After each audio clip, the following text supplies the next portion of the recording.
বিয়া করাইলে বাবে মেয়ের ঠকায় ছেলের জিতাইয়া দেয়, বাবারে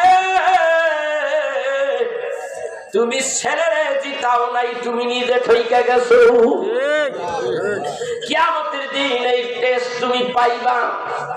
ও ভাই, বইনের ঠকাও নাই, তুমি নিজে ঠকাছো, কিয়ামতের দিনে এটা বুঝতে পারবা, হারে হারে টের পাইবা।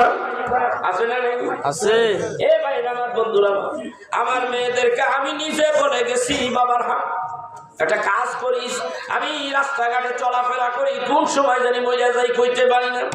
যদি অ্যাক্সিডেন্ট হইয়া শহীদ হইয়া যায়, দিনের জন্যই যখন বাইর হয়ে যায়, আইনার অবস্থায় যদি আমি মারা যাই, হয়তো আমার নামটা আল্লাহ শহীদের কাতারে লিখে দেবে। যদি পৃথিবী থেকে চলে যায়, আমি বলে দিয়েছি এই এই জমিন ছেলেরা খায়, এই এই জায়গাগুলি তোরা মেয়েরা নিয়ে যায়, আর কোনো ফেতনা করিস না, আমি বলে দিয়েছি। সেই দিনও বলছি, আগে অনেকবার বলছি। ভাই আমার, বন্ধুরা আমার, এই দুনিয়ার আরাম আয়েশ মেয়েদেরকে ঠকাইয়া ভাগ বাটোয়ারা করতে যাই, একজনটা ঠকাইলেন, আরেকজনে জিতাইলেন। ভাইরা আমার, এর আরাম এমন আরাম, দুনিয়ায় কিছু দিনের আরাম, কিয়ামতের দিন এর মজা কিন্তু আপনি পাইবেন। কি কথা কয় না? সেই জন্য মেয়েদের ঠকাইয়েন না, মেয়েদের অংশ দিয়া দেন, মেয়ের অংশ মেয়েরে দিয়া দেন, ছেলের অংশ ছেলেরে দিয়া দেন। খবরদার এই কাজ কোনোদিন কইবেন না। এই আমার ভাইরা, লেখ লেখ রোমান ফেরেশতা কয় লেখ লেখতে আসে, লেখতে লেখতে লেখতে লেখতে পর্যায়ক্রমে গভীর রাতে কার লগে জিরা করছে মনে পড়ে গেছে, অমনি কলম আঙ্গুল উঠে এইভাবে রাখছে, আর লেখেন একটা করে বাড়ি দেয়, বাড়ির ছোটে দেহটা ছিন্ন বিচ্ছিন্ন হয়ে যায়। আবার এইগুলি আবার দেহটা আল্লাহর কারিশমায় সেইটা দেহটা গড়াইয়া ওঠে। ডাকতে কয় লেখ, জলদি লেখ। লেখতেছি এত তারিখে এত সালে এই রাত্রে রাত্রে এই কটার সময় আমি একটা মেয়ের সঙ্গে জিনা করছি, লেখ। এই এই কাজগুলি লেখ। বাইরে আমার লেখাইল। এরপরে বলতেছে এইবার আরেকটা পিঠের মধ্যে বলে, এইবার যা ভালো ভালো কাজ করছো এইগুলি লেখ, এইগুলি ঢক ঢক করে দেখে, তাড়াতাড়ি লেখে। লেখার পরে দিয়া গলার মধ্যে ঝুরাইয়া দেয়, এই ঝুলন্ত এই আসামি হইয়াও হাসরের ময়দানে এই সাইনবোর্ড নিয়ে তুমি উঠবা। গলায় ঝুলাইয়া দিছে। এইবার তোমারে ঘুম পাড়াইয়া দিল।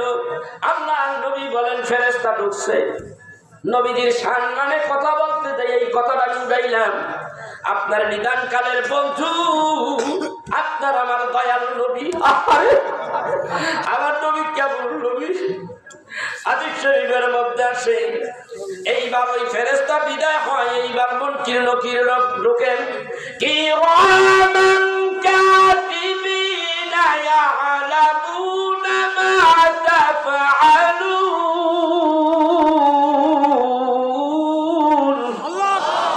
ইন্নাল আবরারা লাফি নাঈমিন ওয়া ইন্নাল ফুজ্জারা লাফি জাহিম।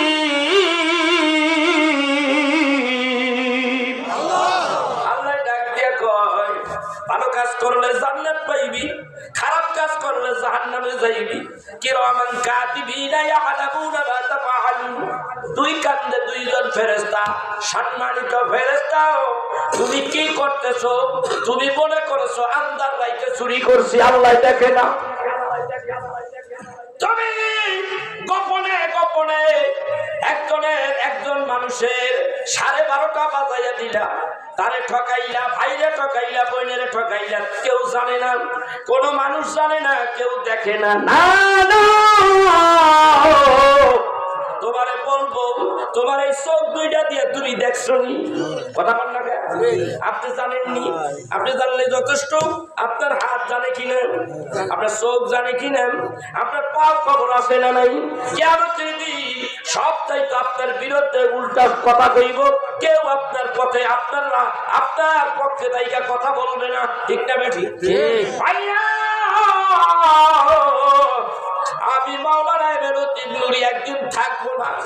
আজকে যে ওয়াজগুলি করে গেলাম আমার জীবনের হয়তো বা জীবনের শেষ ওয়াজ। আমার ভাইরা, এইটা আমার পাশে বসে আছে, হুজুর বেশি সময় ওয়াজ করেন না, শরীরের অবস্থা আপনার ভালো না হুজুর। আমারে বারবার বলে তবুও বেশি বেশি সময় দিয়ে আনলিমিটেড ওয়াজ করি, কেননা ওয়াজ করি আমার জাতি ভাইয়েরা, সুন্নি ভাইয়েরা ওয়াদাকে জানু, একটা কথা যদি আমার আমল করে আমার উপকার হবে, তারও উপকার হবে। আমি যদি আলোচনা করতে যাই, আমি যদি শহীদ হয়ে যাই, মরে যাই, কিয়ামতের দিন আল্লাহর কাছে বলতে পারবো, আল্লাহ রে তুমি বলেছো ফাইন্নামা আলাইকাল বালাগ, তোমার দায়িত্ব ছিল প্রচার করা। আল্লাহ আমি ঠিকই প্রচার করেছি, আল্লাহ গো মানুষের সঙ্গে কন্টাক্ট করি নাই, টাকা পয়সা লেনদেন করি নাই, আল্লাহ গো তোমার হাবিবের কথা, তোমার কথাগুলি আমি চেষ্টা করেছি মানুষদেরকে বুঝাইবা। এই চিন্তা নিয়ে সব সময় বাস করি। ওয়াল্লাহি ওয়াল্লাহি আল্লাহর কসম করে বললাম ভাইয়া, এইবার টাকা সম্পদ যা দিছিলাম সব কিন্তু কেড়ে নেবে। দুম্বা যা দিলাম, শত শত হাজার হাজার দুম্বা যদি দিয়ে থাকে সব কেড়ে নেব, টাকা পয়সা সব নিয়ে নেব।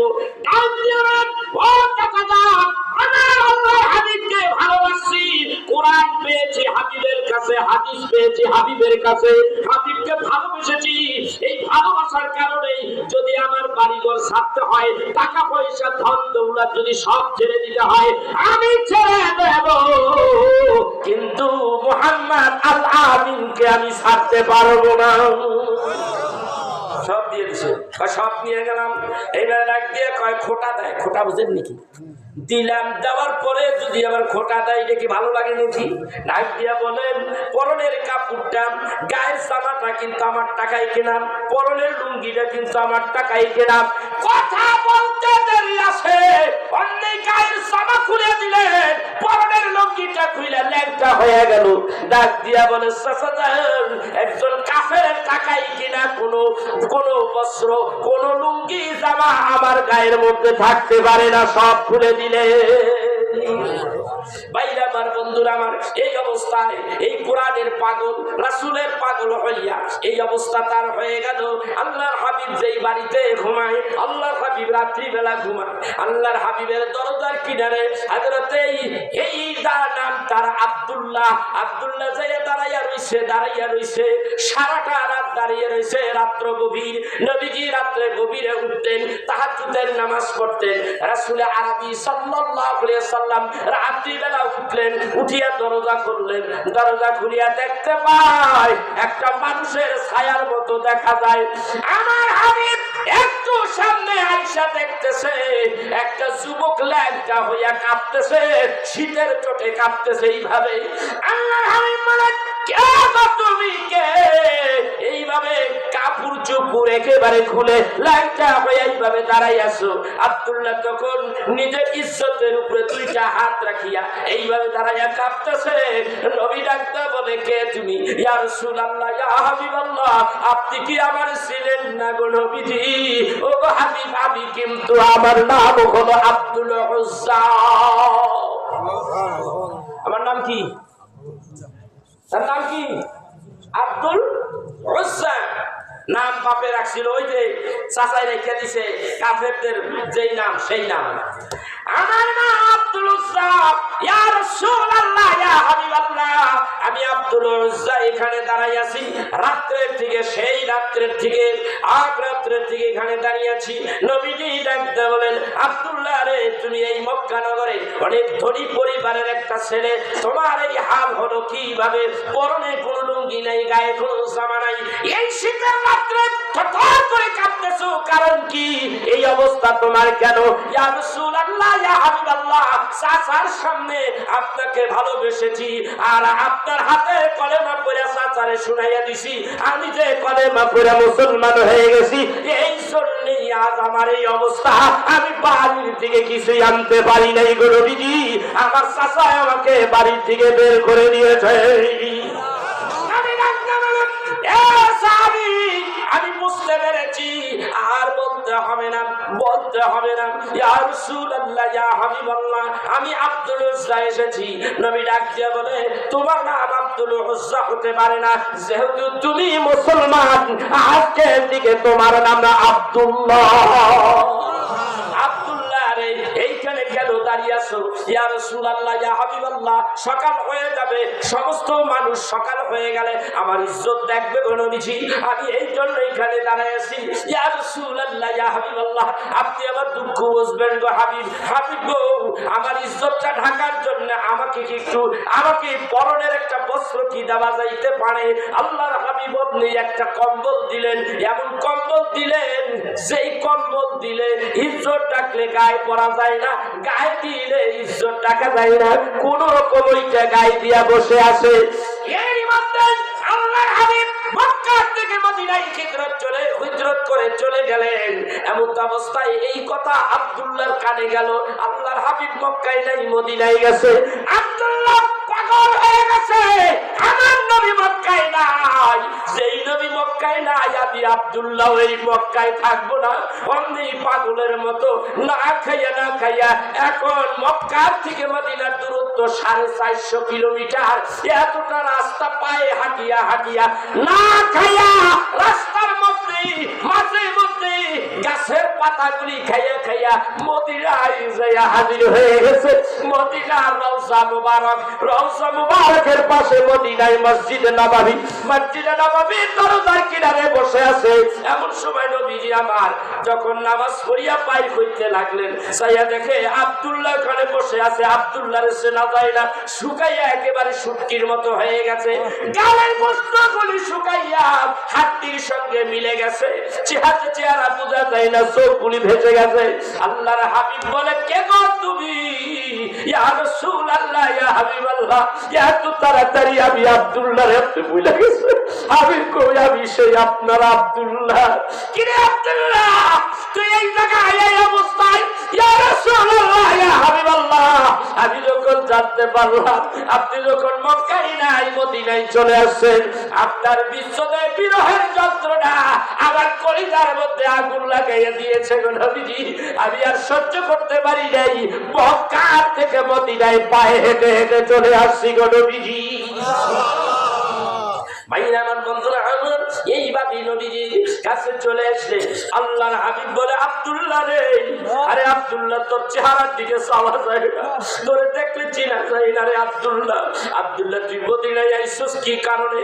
আব্দুল্লাহ বলে, দুইটা প্রেমের টানে আসছি। এক নম্বর, আল্লাহর নবী গো, আপনারে ভালোবাসি, আপনারে ছাড়া আমার জীবন বাঁচে না গো হাবিব। আল্লাহর নবী, দয়াল নবী গো, আল্লাহর নবী, মায়ার নবী গো, হাজির হইছি তোমার দরবারে। মায়ার নবী, দয়াল নবী গো, তোমার প্রেমে হাজির হইলাম তোমার দরবারে। ইয়া রাসূলুল্লাহ, তোমার প্রেম এত মজার প্রেম, ও হাবিব, আমাকে মক্কায় থাকতে দিল না গো হাবিব। আমি তোমার প্রেমের টানেই আমি মক্কায় চলে আসছি।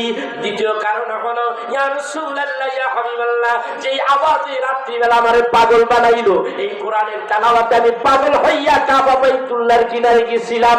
যাইয়া দেখে চার জবানে এত সুন্দর তেলাওয়াত, আমি তারে একটু দেখতে চাই। কত মজার তেলাওয়াত শুনিয়া পাগল হয়ে গেছি।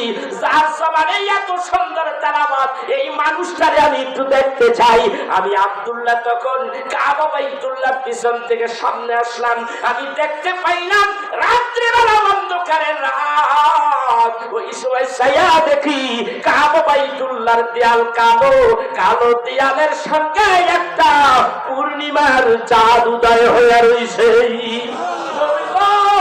আপনার চেহারা দেখি পূর্ণিমার মতো গো নবীজি। আমি আপনার দেখে সেই দিন পাগল হয়ে গেছি, আমি আপনার প্রেমে পাগল হয়ে গেছি। আমার বন্ধুরা আমার, ইয়া রাসূলুল্লাহ, ইয়া হাবিবাল্লাহ, আপনার প্রেমে পাগল। আর যেই তেলাওয়াত শুনে আমি আপনারে পাইছি, ওই কোরআনটা আমি একটু তেলাওয়াত শিখতে চাই।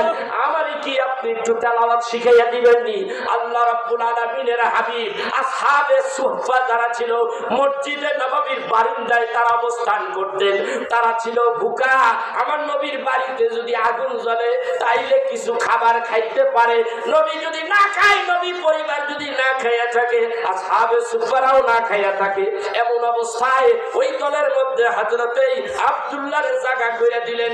আব্দুল্লাহর জায়গা কইরা ডাকটা কয়, ও আসহাবে সাহাবীরা তোমরা শোনো, আমার আব্দুল্লাহর কোরআন শরীফ তেলাওয়াত শিখাইয়া দাও। সাহাবীরা এবার আব্দুল্লাহর কোরআন তেলাওয়াত শিখাইয়া দিল। অল্প দিনের মধ্যে অতি তাড়াতাড়ি কোরআন তেলাওয়াত শিখে ফেললো। এইবার আব্দুল্লাহ দিনে নাই রাত নাই কোরআন তেলাওয়াত শুনে আর পরে খালি পরে চিল্লাইয়া চিল্লাইয়া পরে। সাহাবীরা ডাকতে বলেন, ইয়া রাসূলুল্লাহ, ইয়া হাবিবাল্লাহ, আব্দুল্লাহর ব্যাপারে একটা নালিশ নিয়ে আসছি গো নবীজি। রাত্রিবেলা আব্দুল্লাহ চিল্লালে শুনে ঘুমাইতে পারি না, রাত্রিবেলা কোরআন তেলাওয়াত করে চিল্লাইয়া চিল্লাইয়া, ইয়া রাসূলুল্লাহ, ইয়া হাবিবাল্লাহ, আব্দুল্লাহ চিল্লালে চোটে আমরা ঘুমাইতে পারি না। আল্লাহর নবী ডাকতে কয়, ও আমার সাহাবীরা, আব্দুল্লাহর চিল্লাইতে দাও, বার কইরো না, কোনো মামলা আইনো না আমার কাছে, তার ব্যাপারে কোনো অভিযোগ চলবে না। আমার আব্দুল্লাহর ঈমানটা বড় তাদের ঈমান। জানলাম আমার আব্দুল্লাহ এই ঈমান আনতে যাও, এই কোরআনের জন্য, রাসূলের জন্য। আমার আব্দুল্লাহ কিন্তু তার ওয়াকাত ধন সম্পদ ছিল, কোনো কিছুই আনতে পারে নাই, এমনকি পরনের কাপড়টা পর্যন্ত আনতে পারে নাই। এই ছিল সেই কোরআন। এই কোরআন আমরা ছেড়ে দিয়েছি। এই কোরআন আল্লাহ তাআলা জান্নাতের মধ্যে আল্লাহ তাআলা এই কোরআন তেলাওয়াত শোনাবে। আল্লাহ তাআলা বলবেন, দাউদ কোথায় তুমি? আমি যে জান্নাতের মধ্যে তোমার জন্য একটা বিশাল একটা ব্যবস্থা করে রাখছি, একটা মঞ্চ বানায় রাখছি। দাউদ তোমার কণ্ঠ এত ভালো, তুমি তেলাওয়াত করো। দাউদ ডাক দিয়া বলে, আল্লাহ রব্বুল আলামিন, আমি কিন্তু দাউদ নবী আমার জামানায় পবিত্র কোরআনুল কারীম নাযিল হয় নাই, অতএব আমি কোরআনুল কারীম তেলাওয়াত করতে পারি না, পড়তে পারি না। আমার আল্লাহ সঙ্গে সঙ্গে বলে দিবেন, আমার আল্লাহ বলে দিবেন, ইন্নামা আমরুহু ইযা আরাদা শাইআন আইয়াকুলা লাহু কুন ফায়াকুন। আল্লাহ বললেন, কোরআনের তিনি পারা কোরআন দাউদ নবীর সিনার মধ্যে ঢুইকা যা, কুন ঢুইকা যায়, ফায়াকুন অমনি ঢুইকা যাবে। এক সেকেন্ড সময় লাগবে না, দাউদ নবী 30 পারা কোরআনের হাফেজ হয়ে যাবে। দাউদ আলাইহিস সালাতু ওয়াস সালাম ডাক দিয়া পড়তে লাগলেন। দাউদ নবী যেখান থেকে বসে সেখান দিয়েই পড়ে আল্লাহু আকবার বলেন। ওয়া লাকাদ কাতাবনা ফিল জাবুরি মিন বা'দি যিকরি আন্নাল আরদা ইয়ারসুহা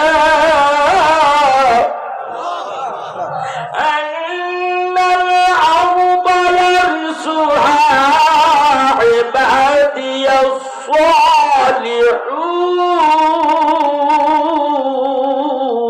الصالحون إن في هذا لبلاغا لقوم عابدين وما أرسلناك إلا رحمة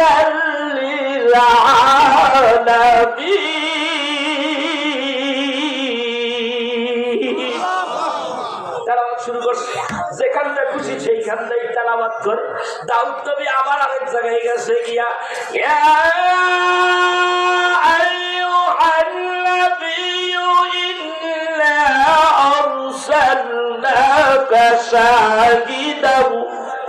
শাহিদাও ওয়া মুবাশশিরাও ওয়া নাযীরা ওয়া দা'iyan ইলা আল্লাহি বিইذনিহি ওয়া সিরাজাম মুনীরা। ধরে কর আল্লাহু আকবার। এতগুলি মানুষ যদি আল্লাহু আকবার কয় তাহলে বিল্ডিং তো ফাইটে যাওয়ার কথা। ধরে কর কাশীনাথপুর না, এটা কাশীনাথ কোন থানা?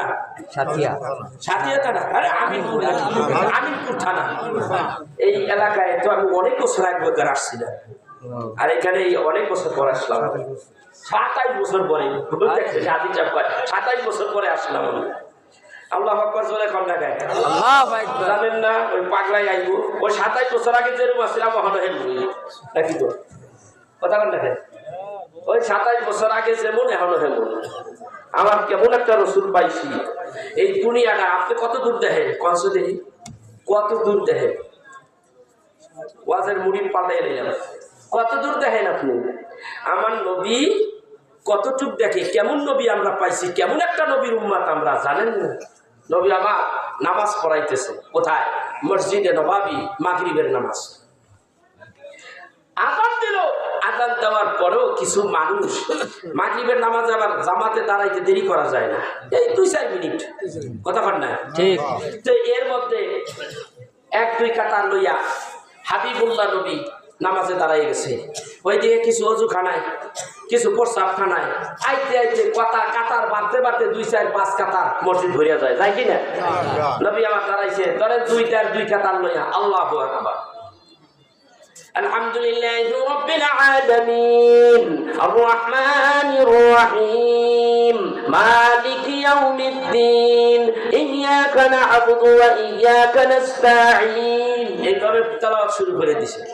কাতার বাড়তে বাড়তে 5 নম্বর কাতারে রাসূলের এক সাহাবীর নাম আব্দুল্লাহ বিন জুবায়ের অথবা আব্দুল্লাহ বিন রাওহা রাদিয়াল্লাহু তাআলা আনহু, তিনি আয়েশা দাঁড়িয়ে গেলেন ইক্তেদাইতুল বিহাজাল ইমাম আলাইহিস। নবী আবার ডাক দিয়ে বলেন মালিকি ইয়াউমিদ্দিন ইয়্যাকা না'বুদু ওয়া ইয়্যাকা নাস্তাঈন ইহদিনাস সিরাতাল মুস্তাকিম সিরাতাল লাযীনা আন'আমতা আলাইহিম গায়রিল মাগদুবি আলাইহিম ওয়ালাদ-দাল্লিন। একটা সূরা মিলাইলেন, নামাজ শেষ হয়ে গেল। এইবার ডাক দিয়ে বলে আসসালামু আলাইকুম ওয়া রাহমাতুল্লাহ, আসসালামু আলাইকুম ওয়া রাহমাতুল্লাহ। আব্দুল্লাহ বিন রাওহা, ইয়া আব্দুল্লাহ বিন রাওহা, তোমার নামাজ হয় নাই, আবার পুনরায় নামাজ আদায় করো। হ্যাঁ ইয়া রাসূলুল্লাহ, ইয়া হাবিবাল্লাহ, কেন গো আমার নামাজ হয় নাই? মেহেরবানি করে আমার একটু শুনাইয়া দেন। আমার নবী ডাকতে বলেন আব্দুল্লাহ রে, তোমার পরনের কাপড়টা টাটনির নিচে পড়ে গেছে। টাটনির নিচে পুরুষেরা কাপড় পরা হারাম। বুখারীর হাদিসে আছে টাটনির নিচে যারা কাপড় পরে এইটা জাহান্নামে যাবে, আর মহিলারা টাটনির উপরে কাপড় ডাইলে জাহান্নামে হবে। এখন তো মহিলাদের সেই ধরনের ডিজাইন পোশাক টাটনির উপরে না উঠাইলে পারলে অনেক আঠুর উপর উঠে গেল। আর যেই মহিলারা যেই পোশাক পরে আর ভিতরে ঠিতরে যা আছে কায়া মায়া যে দূর আছে কি নাউজুবিল্লাহ, মানে আমার মুখে সাবা পায় না। আপনারা তো জানেনই মার্কেটে গেলে কি অবস্থা, কথা কয় না মহিলারা সাবধান হয়ে যান। এই পোশাকের বর্তমান যুগ যেই অবস্থা, এই পোশাকের কারণে তোমরা জাহান্নামী হবা। ঠিক কিনা করে কর, কি আছে না আছে সবই আন্দাজ করা যায়। নাউজুবিল্লাহ, নাউজুবিল্লাহ কর। তোমাদেরকে আল্লাহ পর্দা করতে কইছে, পর্দায় থাকতে কইছে, আর তোমরা কি করো? সাবধান। ইয়া রাসূলুল্লাহ, ইয়া হাবিবাল্লাহ, আমি আপনাকে একটা প্রশ্ন করি গো নবীজি, আপনি বেয়াদবি মনে করবেন না গো নবীজি। আমি যদি না জিজ্ঞাসা করি শিখবো কার কাছে? ইয়া রাসূলুল্লাহ, ইয়া হাবিবাল্লাহ, আপনি যখন মসজিদের ভিতরে যখন ইমাম হইয়া নামাজ পড়াইতেছিলেন আল্লাহু আকবার বলছেন, আমি কিন্তু তখনও মসজিদে ঢুকি নাই। ইয়া হাবিবাল্লাহ, আমি অনেক পরে 5 নম্বর কাতারের মধ্যে দাঁড়াইছি গো নবীজি। আমি দেখলাম আপনি সালাম ফিরাইলেন, সঙ্গে সঙ্গে বললেন আব্দুল্লাহ রে, তোমার পরনের কাপড়টা পাটটার দিনে নিচে পড়ে গেছে। আমি জানতে চাই আপনি তো আমাকে দেখলেন না গো নবীজি, দাঁড়াইলেন না, দেখলেন না, না দেখিয়া আপনি নবী আপনি আমার পরনের কাপড়টা টাটকির নিচে পড়ে গেছে, আপনি দেখলেন কেমনে গো নবীজি? জানতে চাই। নবী ডাক দিয়ে বলে, ইন্নী লা আনজুরু ইলা মা ওয়ারাই কামা আনজুরু ইলা মা বাইনা ইয়াদাইয়া। নবী আমার ডাক দিয়ে বলে, এ আব্দুল্লাহ, তুই কি মনে করেছস আমি কি বিগত যত নবী আসছে ওই নবীদের মতো নাকি? আমি সাধারণ মানুষের মতো নই, নবীদের মতো নই। আমি একজন নবী, একজন কেমন পাওয়ারফুল নবী তুই জানোস না রে? এই আব্দুল্লাহ, আমি সামনের দিকে তাকাইয়া যেমন দেখি, না তাকাইয়া আমি পিছনেও তেমন দেখি। আল্লাহু আকবার কি বলবেন? ভাইরা আমার, বন্ধুরা আমার, আমি না তাকাইয়া ডাইনে দেখি, তাকাইতে হয় না, এমনি দেখি, না তাকাইয়া বামে দেখি, না তাকাইয়া পিছনে দেখি, না তাকাইয়া আল্লাহর আরশে আজিম লামাকাত পর্যন্ত উপরে দেখি, জমিনের তৎশেষ তবকা পর্যন্ত আমি রাহমাতের নবী দেখতে পাই। আমি নবী তোদের মতো মানুষ নই। বুখারীর হাদিস, বাবা বুখারীর হাদিস। হাদিস শরীফের মধ্যে আছে, ক্বালা হাল তারাউনা কিবলাতি হাহুনা ফাওয়াল্লাহি মা ইয়াখফা আলাইয়া রুকুউকুম ওয়ালা খুশুউকুম লা আরাকুম মিন ওয়ারাই যহরি আও ক্বামা ক্বালা আলাইহিস সালাতু ওয়াস সালাম। নবী আমার ডাক দেয়া বলে, ও সাহাবীরা শোনো, আরেকটা হাদিসের কথা বুখারী থেকে শুনাইয়া দিলাম। বাইরে আমার, বন্ধুরা আমার, নবী ডাক দেয়া বলে, তুমি কি ভাবছো আমি নবী কিবলার দিকে মুখ ফিরাইয়া যখন নামাজ আদায় করতেছি, ওয়াল্লাহি আল্লাহর কসম, যে আল্লাহর হাতে আমার জান পরান, ওই আল্লাহর কসম কইয়া বললাম, তোমরা কি ভেবেছো আমি যদি তোমাদের দেখি না? না, আমি কাবার দিকে ফিরিয়া দেখি, তুমি পিছনে খুশুউকুম ওয়ালা রুকুউকুম ওয়ালা খুশুউকুম, আমি তোমার নামাজের মধ্যে তোমার রুকু দেখি, আমার পিছনে তাকাইতে হয় না। তোমরা পিছনে রুকু করো, রুকুটা দেখি, না তাকাইয়া আমি তোমার খুশু খুশু সেজদা দেখি, অন্তরের মধ্যে কি কয় সব জানি। লা আরাকুম মিন ওয়ারাই যহরি, আমি না তাকাইয়া তোমাদেরকে পিছনের সবাইরে দেখতে পাই। চিৎকার দিয়ে কি বলা যাবে সুবহানাল্লাহ?